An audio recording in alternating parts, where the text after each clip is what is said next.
नमस्ते दोस्तों, मैं हूँ प्रीति ठाकुर फ्रॉम एजुकेयर इंस्टीट्यूट। आज हम इंग्लिश कम्युनिकेशन करने के लिए सबसे ज़रूरी टेंस कौन कौन से होते हैं उनके बारे में जानेंगे। इंग्लिश सीखना सबको थोड़ा मुश्किल लगता है क्योंकि उन्हें टेंस एकदम टेंशन देने लगते हैं, लेकिन अगर हम सिर्फ थोड़े से बेसिक टेंसेस समझ लें तो सब कुछ बहुत आसान हो सकता है। यानी कि हम पूरे 12 टेंसेस ना सीखें, उसकी हमें ज़रूरत नहीं है। बस सिर्फ उसके 50% मतलब सिर्फ 6 टेंसेस समझ लें तो इंग्लिश बोलने में कतई कोई परेशानी नहीं होगी। चलिए हम समझते हैं कि वो 6 टेंसेस कौन से हैं और उन्हें सीखकर हम किस तरह से अपनी प्रॉब्लम पर जीत हासिल कर सकते हैं। तो चलें, सबसे पहला टेंस है सिंपल प्रेजेंट टेंस। इसको हम अपनी डेली एक्टिविटीज़ के लिए मेन वर्ब की फर्स्ट फॉर्म लगाकर यूज़ करते हैं। जैसे आई गो टू स्कूल डेली, मैं रोज़ स्कूल जाता हूँ या जाती हूँ। या फिर ही प्लेज फुटबॉल, वह फुटबॉल खेलता है। इस टेंस का मतलब है जो चीज़ें हम रोज़ करते हैं या हमेशा जो सच बातें होती हैं, जैसे sun rises in the east और the mother loves her child. इन बातों को कोई झुठला नहीं सकता, तो ये हम सिंपल प्रेजेंट टेंस में रख सकते हैं। अब आते हैं प्रेजेंट कॉन्टिन्यूअस टेंस पर।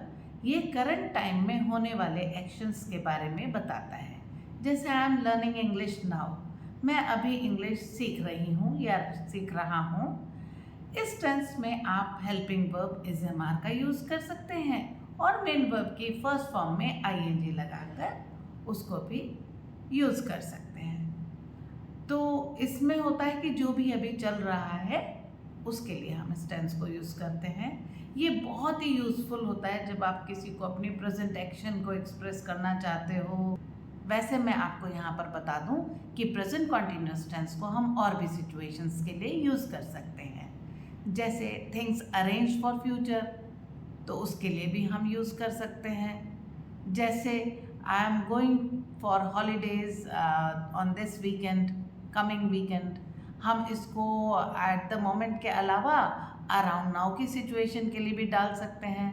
जैसे हम कह सकते हैं कि I am not feeling well these days. फिर हमारा नेक्स्ट टेंस है पास्ट सिंपल टेंस। इसको हम तब यूज़ करते हैं जब हम किसी पास्ट इवेंट के बारे में बात करते हैं। जैसे I went to my granny's house last week, मैं पिछले हफ्ते अपनी दादी के घर गई थी या गया था। इस टेंस के थ्रू आप इजीली अपने पिछले इवेंट्स को डिस्क्राइब कर सकते हैं। ठीक है, अब नेक्स्ट टेंस की बात हम करते हैं, वो है पास्ट कॉन्टिन्यूअस टेंस। अब यहाँ पर क्या होगा, इज एम आर की जगह वॉज वर्ड लगाएंगे और वर्ब की फर्स्ट फॉर्म में आप आई एन जी डाल देंगे। तो इससे पास्ट में जो एक्शन कंटिन्यू चल रहा था उसके बारे में आप डिस्क्राइब कर सकते हैं। जैसे I was watching TV when you called me, मैं टीवी देख रही थी जब तुमने मुझे फ़ोन किया।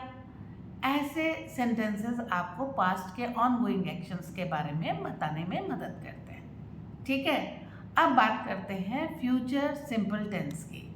जो सिंपल फ्यूचर टेंस है उसमें आप फ्यूचर के प्लान्स के बारे में, उसमें लेने वाले डिसीजंस के बारे में आप बात करते हैं। जैसे I will call you tomorrow, मैं कल तुम्हें कॉल करूँगी।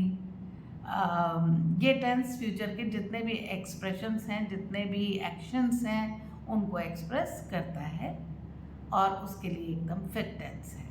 फिर हम बात करते हैं अपने 6th और लास्ट टेंस की, वो है प्रेजेंट परफेक्ट टेंस।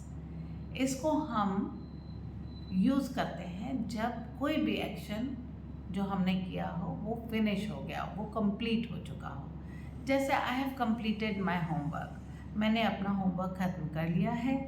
इस टेंस के थ्रू आप अपने कंप्लीटेड एक्शंस को इजीली बता सकते हैं। इसमें आप कुछ चेंजेस भी बता सकते हैं, जैसे earlier I was working as a waiter but now I have become a teacher.